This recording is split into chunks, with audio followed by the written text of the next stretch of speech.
Hey students, this is your Professor O'Million-Chuck, and today we are starting our last unit, week 6 here, and we're going to be talking about science and religion. And just in this first part of this two-part series, we're going to kind of get into the broad way that these two subjects interact. And what are they? How could we define them, if that's even possible? And it's worth looking at this because we've seen religion come up a number of times already in this class, and so it might be just kind of worthwhile thinking hard about, how do these two work together, or do they work together, right? Maybe they don't. Okay, and so there's going to be some interesting stuff here to think about that pertain to the science and values topic more generally. Right, so fair warning, it's kind of a big topic. It's hard to introduce in such a small lecture, right? But maybe to prime the pump a little bit, we can consider this claim by Michael Ruse. He's this philosopher at Florida State. He wrote this in 1982 after a case about teaching scientific creationism in the public schools, right? This idea that you could use science to prove or at least verify the statements at least taken literally from Genesis 1 and 2 and 3 and kind of the whole, the Bible as a whole, okay? So he says this: even if scientific creationism were totally successful in making its case as science, right? So this is the dispute, is that it wasn't science. But suppose it's the case that it is science. It would not yield then a scientific explanation of origins. Rather, at most, it could prove that science shows that there could be no scientific explanation of origins. Right, so think about that. It's a little confusing because you think, well, if it's a science, and it tells you this story, right, about our origins, wouldn't it be scientific? And that seems like that's a natural kind of inference, but he denies it, right? And so we might want to think about, well, why? Like, what's he up to here? Right? And we'll try to answer that question in this lecture, all right? So, but I want you to kind of think about that a little bit and, try to understand, try to get into what in the world he's saying, right? All right, so I also want to explain a little bit why we want to focus on this, right, in this class. Like I said, this is a big topic, and basically what I want to say here to just tell you my reasons for talking about this is that science in our culture really does occupy an exalted place, right? It's invoked as the best authority we have on the most important subjects of our time and which concern us. And because of this can bring it into conflict with religious authorities that purport to be just as good or better in helping us figuring out the most important subjects in our lives, right? So people do consult religious texts and teachings to take on, as an authority, right? That is to address things in life, right, that are very important. And so it's easy to see why conflicts, right, are going to be kind of inevitable here. All right. And what's interesting about this is that science has really replaced theology, right, as a source of knowledge. And at one point in the medieval era, theology was considered to be the queen of the sciences. Right? That's changed. It's even hard to find anybody these days who would consider theology a science at all. Right? But if you get into the historical scholarship on what theology is, theologians of old considered it to be a science. And we'll talk more about why. Okay? Another thing to do here, we just want to recognize that one of the goals of the course is we want to identify and describe different ethical theories and worldview commitments, right? So these are going to be religious in nature sometimes, that can influence our scientific reasoning, science-based policies, and how things can be received in public, right? Right? And so, and since we've already seen how religious belief can complicate such things, we're going to look at the creation-evolution controversies as it arises in public education to get a better understanding of how science and religion can relate to one another theoretically and practically, right? So it's kind of a nice little microcosm of an issue, right? That's a nice perfect storm that brings a constellation of different issues together. And so that's kind of why we're visiting it, right? So on the theoretical end, all right, we're going to take a look at this. We're going to look at the broad contours of what science and religion are as human activities. right? And how they differ and how they might relate to one another as such. And then, of course, the practical portion is going to take a look at, why the teaching of evolution in public schools continues to be such a flashpoint of controversy.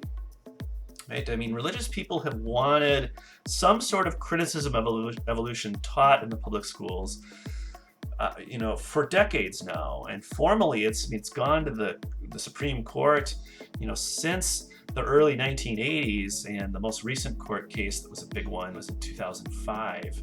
All right, and so these days, it's not as live of an issue, I realize, and yet it's still something that concerns a lot of parents and people of faith and how they make choices in their education, right?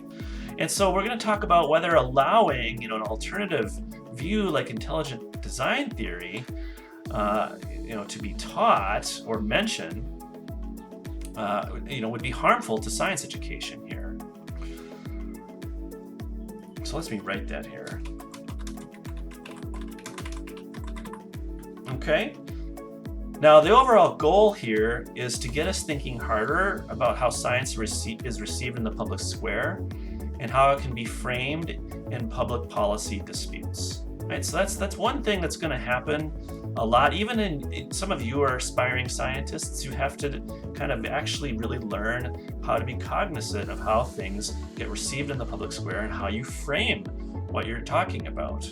Okay, and so we're going to talk a little bit about that, and then we're going to talk about whether religious values should be excluded from, or commitments, right, should be excluded from scientific inquiry entirely. All right? Okay. All right, so let's talk a little bit about science and religion and what they are. All right, let's get into that topic here. Let's see if I can there we go. All right. So at the most fundamental level, science and religion are human activities. All right, they're activities. Okay, they're things that people do. And here's kind of what the broad claim I wanna make here is that they are aimed at securing knowledge. All right, so you can kind of see how that's definitely true with science. I mean, science comes from the Latin word scientia, and that is the word for knowledge.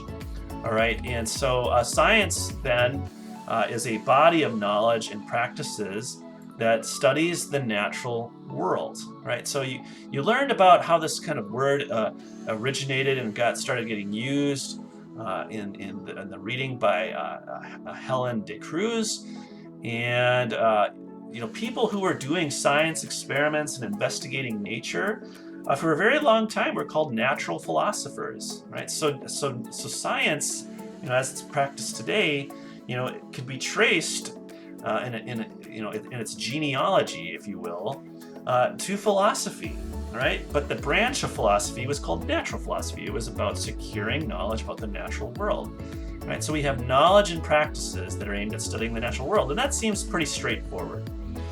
Religion, by contrast, is a very ambiguous concept, right? What do we mean by religion?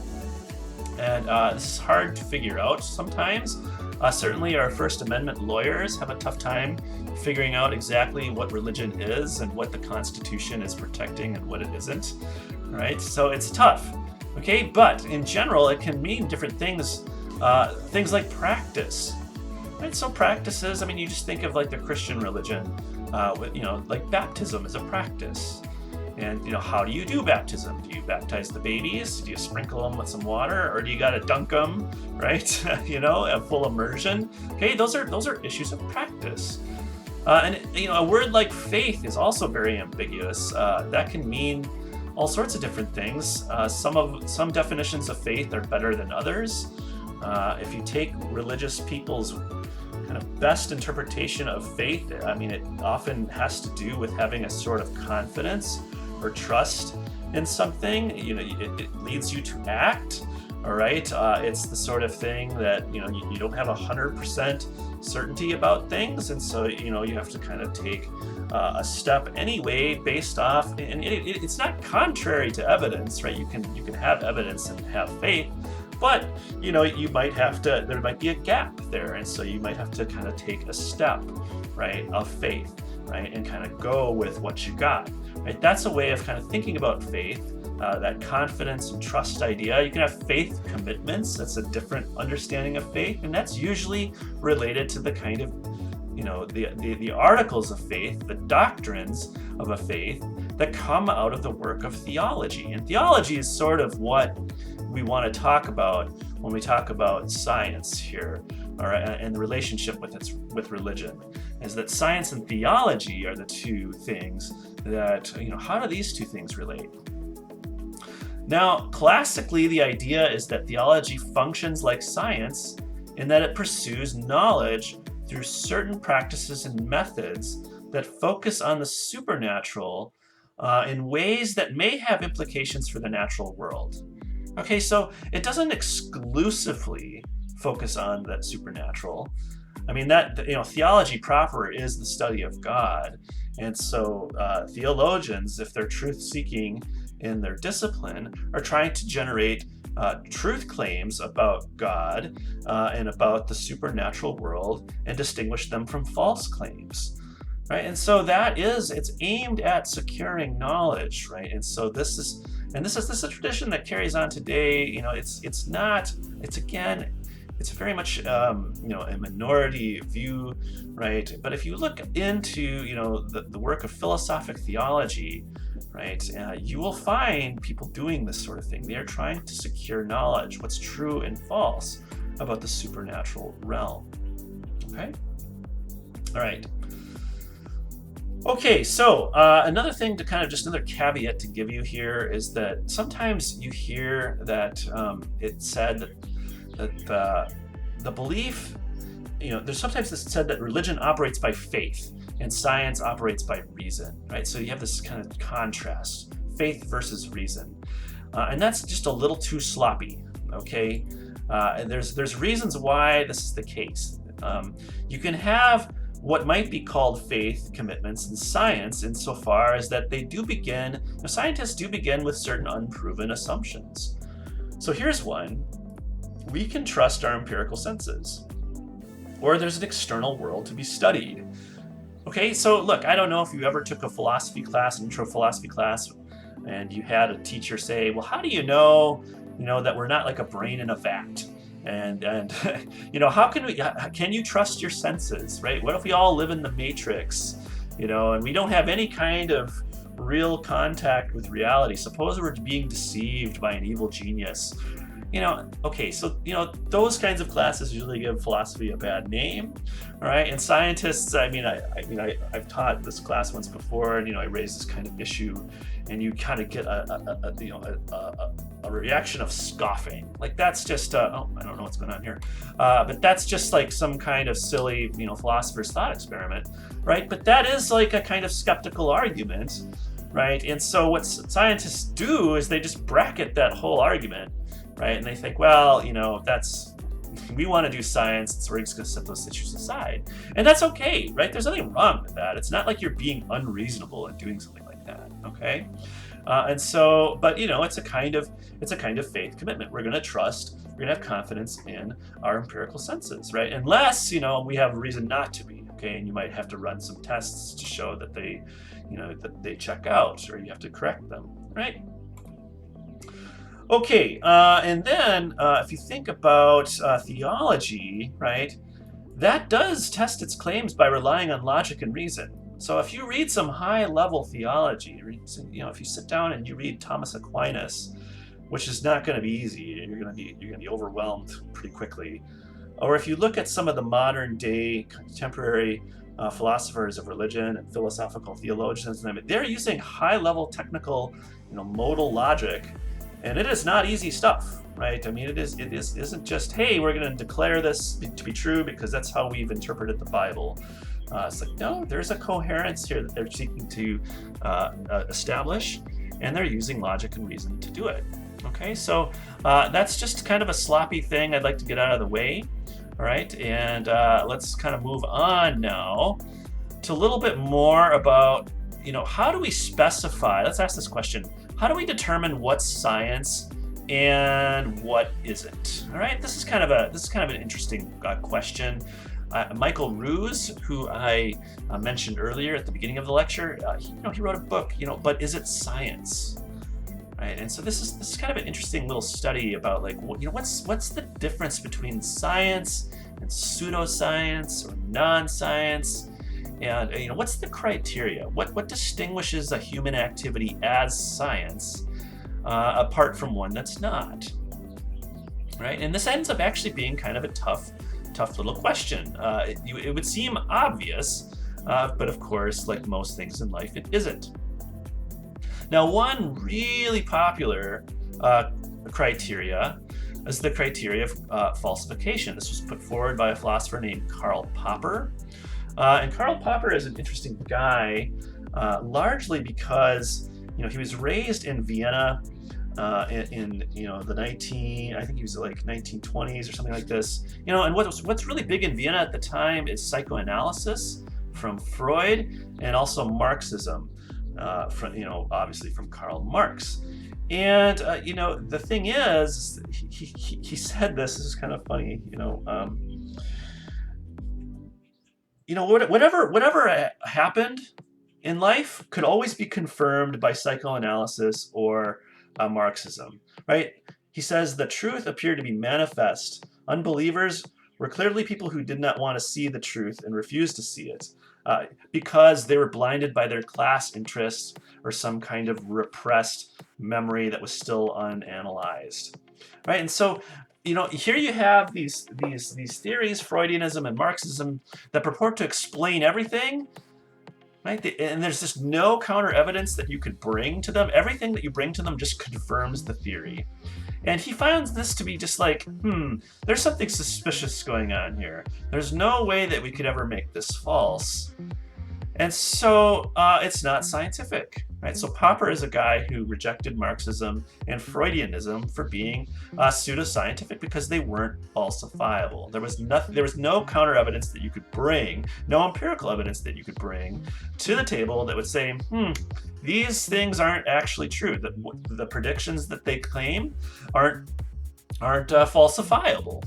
Okay, everything just confirms the theory. And so you get this little saying that if you have a theory that purports to explain everything, well, then it doesn't really explain anything, because it's just self-contained. It can't be falsified by any kind of empirical evidence. Right, so that's a popular idea, right? And he contrasted Marxism and Freudianism with Einstein's physics, and Einstein made these bold predictions that were then subsequently confirmed, and that's what made it an established theory, and that's why that's science, and Freudianism isn't. Okay, so, however, the problem is that falsification turns out to be a little too permissive. Right? So, for example, some religions do teach that the universe had a definite beginning. Now, that can be a scientific claim for sure, right? There are scientific theories that purport to claim and defend the idea that the universe had a beginning. There's the Big Bang and all this sort of stuff, right? But before kind of modern cosmology, this was made as a claim. Okay, this is an old claim, and it's a theological claim. It had to do with God creating the universe. All right. Another one, okay, is that a man was raised from the dead and seen by many eyewitnesses. Okay, these are claims that are falsifiable. You can, Aristotelian philosophy did not think the universe had a beginning. It was an eternal thing.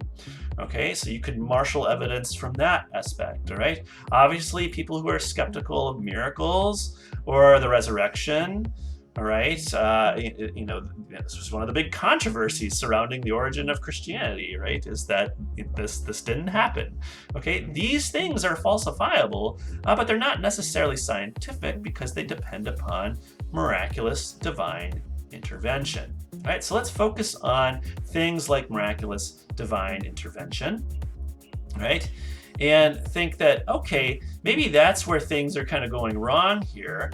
And one popular way of demarcating the difference between science and religion is methodological naturalism. So scientific hypotheses on this view, right, are in principle testable, right? So up here, they're falsifiable, but what's going on, what we really need to get at in order to make the falsifiable claim go through is to test them. Okay, and in order to test them, they need to be empirically accessible to us. Okay, so natural entities are empirically accessible to us, while supernatural entities are not. They need to be revealed to us. Okay, so you can think of what's a supernatural entity. Well, obviously God, angels, and demons. Maybe the soul of a person. Remember how we talked about that in the definition of death? All right, you could define death as the separation of the soul from the body. But how do you determine that scientifically? I mean, that's just not accessible to you, right? So you're going to need some other criteria, right? So, to do science properly, then. The idea is that one may not appeal to supernatural entities to explain a data set. Okay, one must only invoke like natural laws or events to justify the hypothesis. Right, now, what does naturalism mean? Well, more generally, it refers to the view that the natural world is all that there is. Right, so there's no such person as God, angels, demons, souls, anything like that. Right, that's just not in the inventory of reality, right? So this is a metaphysical belief, and of course it's atheistic, right? But you don't have to be a metaphysical naturalist in order to do science. You can just kind of bracket your religious beliefs and operate under kind of a methodological sort of naturalism to get the job done, okay? Okay, so there are some objections, though, to this view, right? It's important to kind of understand them. Here's an objection, right? What is it that counts as empirically accessible? All right. So consider neuroscience, right? And in neuroscience, you have kind of studies where you have a subject under observation, say like an fMRI machine, and you're observing their brain states, and you're asking them to report their mental states while their brain states are being observed. Now, neuroscientists, they have to do this because nobody has access to the private mental states of an individual. Okay, and that's just the way life is. I don't know exactly what you're thinking. I don't know what you're feeling. I don't know what it's like to be you. Right? That is something that is unique to you. Only you have access to those sorts of states. Right? And you can't determine what they are just from looking at what's going on in the brain. So you need somebody to reveal to you by way of testimony what's going on. Right? Yet the agency intentions of the subject can be studied scientifically. Right? And this is part of the methodology of neuroscience. Right? And it also is just question begging to suppose that mental states can't cause the brain states. Now, it's usually taken for granted in neuroscience that brain states cause the mental states, but that's because we're assuming this up here is that we have to be naturalists about this stuff. Okay, otherwise we can't do neuroscience. But again, right, that's just assuming what's to be proved here, right? Maybe it's the case that mental states are causing the brain states, and however mental states come to be, I mean, that's a big question. Nobody really knows. Okay, and so you can see how, right, you can get this, at least from the boundary of the mental and the physical, right, whatever that amounts to, you can use this as a kind of wedge to push methodological naturalism to the breaking point and say, hey, we can do science without it, right? And if you can do science without it, well, then maybe you can appeal to things like the agency of the divine. I mean, what's the difference here? There's the agency of the human and the agency of the divine. Couldn't they be similarly, treated similarly as subjects of investigation? That's what I was trying to say. So here's the question. What do you think of methodological naturalism? Right? Is it a reasonable way to think about the difference between science and non-science? Why or why not? Right? You might think that, well, no, it's all this doesn't prove anything. We know that mental states are part of the world. They are empirically accessible to us. Look, I can figure out what I'm saying right now. Just because you can't, well, that's just a problem that science has to solve. One day we'll get to be so good with our brain state technology that we'll be able to predict your mental states. All right. Okay. There's also an argument in the background here too that's sometimes given. I want you to just kind of consider it. An argument from methodological naturalism to metaphysical naturalism. So this is, there are certain like atheist philosophers of religion who have argued this way. That, the success of science in advancing our knowledge is best explained by adhering to methodological naturalism. And the success of methodological naturalism in science and defining the scientific method is best explained by the fact that nature is all there is, right? Metaphysical naturalism is true, so therefore, right, it's probably true. Okay, so what do you think of that argument? Okay, that's an argument that's moving now, right, from the success of the scientific method to a worldview commitment. Okay, so you can kind of see here how there is an entanglement between science and values, if we're going to define values in the sense of, pursuing a desirable kind of worldview commitment. Okay, it's kind of a broad sense of value, I realize, but I think it's relevant to the purposes of this class. All right. Okay, so let's talk about models of how science and religion interact. Okay, these are interesting.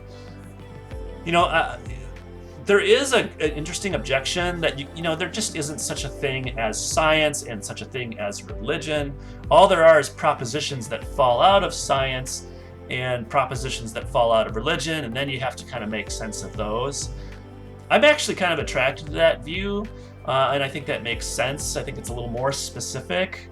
Okay, but these are popular models that try to understand how science qua activity and religion qua activity can interact. All right, and so this has been a part of this topic, and it's worth knowing and thinking hard about. Right, so the first one is probably one of the most popular ones that you may have come across in life, and this is the conflict model. Right, science and religion fundamentally conflict. All right, they are at war. Okay, there's no possible reconciliation, no possible concord, and this view is very, very popular among kind of popular writers.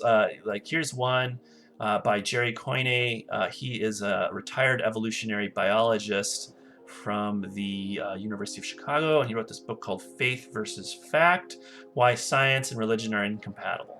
Right. So it's a popular book. It was written in 2016. If you're interested in why he thinks that, you can check that out and see what's up there. So among kind of popular atheist writers, that's certainly a nice a model that I'd like to use. Scientific creationists actually also will use this. I think one of the founding fathers of scientific creationism has a book called The Long War Against God, right? And the tools of warfare have to do with the natural sciences. Okay, it's a popular view for those sorts of reasons, but it actually lacks a lot of scholarly support. Right? So if you get into the literature on this, the conflict model is just sort of pilloried as just lacking any kind of scholarly support in the history of science and in the history of religion. So if you're looking at people like St. Augustine or Thomas Aquinas, you look at people like Isaac Newton and Galileo. Yes, Galileo is usually propped up as here's why the conflict model is true. But if you get into the story of Galileo, it is far more interesting and complicated than you can ever imagine. Galileo was very much a religious person, and Newton and those guys, they thought they were getting into the mind of God, right? And all this kind of stuff by doing astronomy and math, right? And so this view, and you read this in the De Cruz reading for the day, that it just does not really hold up under scrutiny. Okay, the history of science and religion does not bear out a conflict model. Sometimes philosophers will exploit the conflict model and turn it around on people. So this guy named Alvin Plantinga, he thinks that the conflict is not between science and religion, but between science and naturalism, right? And so that's why he, and you might be thinking, wow, how could that be the case? And he gives this argument, I'll oversimplify it for you, that if we arose by an unguided process through evolution, our cognitive faculties would not be aimed at producing truth and helping us track the truth. Rather, they would just be shaped to help us survive. All right, and survival is a different interest than truth, and so they might, there's a good chance, at least he thinks, that they're unreliable, and so having unreliable cognitive faculties undermines our ability to do science. Remember that assumption? We have to trust our empirical senses, right? So sometimes the conflict model, is brought up in interesting ways like this. So if you're interested in that book, I recommend it and check it out. Okay. All right, so independence thesis. This one was made popular by Stephen Jay Gould. He was an evolutionary biologist, a paleontologist, I believe. Paleontologist at Harvard University. He died in 2000, early 2000, I forget the year. And he had this idea of non-overlapping magisteria, right? So or noma. And so science, that is the activity of human reasoning that is all about facts, right? In tracking, the objective nature of reality, right? Whereas religion is all about ethics and values. Okay, and so what is it that we really care about? What is it that we should desire? Right? Religion trades in that area, and these two areas are just too different. Right? They really overlap. So what's being assumed here is a really hard fact-value distinction, where science is just all about facts. And it also assumes that science is very value-free, right? It's a value-free model of science. And as we've kind of explored in this course, that can be defended all right, but it can be tough, right? And especially when we're thinking about the activities of scientists, right? They often seem value laden, and so this is this one again, scholarly support is lacking, right? It's lacking, even though it's a popular one, but it's something you should be aware of, right? A more popular one among scholars is the dialogue model. So in the dialogue model, there are points of contact. Remember I mentioned Galileo and Newton, right? They did operate under the assumption that creation was orderly, that the natural laws that govern creation are flow and extend from the mind of God, and that especially for Newton, studying calculus and mathematics, right, was to enter into the very language of God, right? And so the justification for the belief and the regularity of the laws of nature were something that depended upon a creator. Okay, so why do we have these kinds of things? Right, and so that's a way of kind of thinking about, well, look, here science is being done, and it's not under the auspices of methodological naturalism. It's under something else entirely, right? It's messier than that, right? Then you have the integration model, and here science and theology are becoming really entangled, right? So natural theology, if you've heard of this is the project of somebody like William Paley.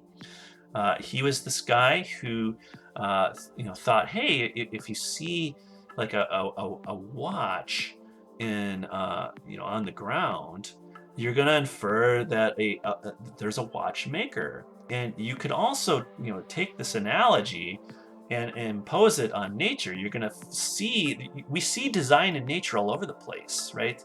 And so you can then infer from that there's a designer, right?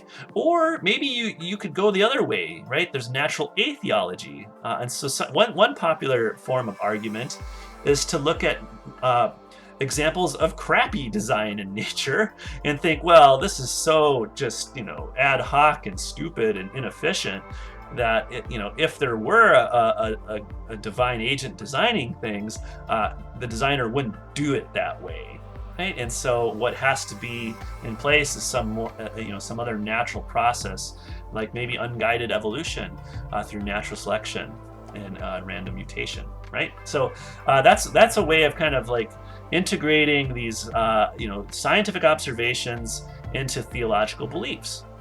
Obviously, something like scientific creationism is an integrative project. There, you're governing the evidentiary standards by the authority of the Bible. And then things like process theology, this is something that's kind of obscure to you.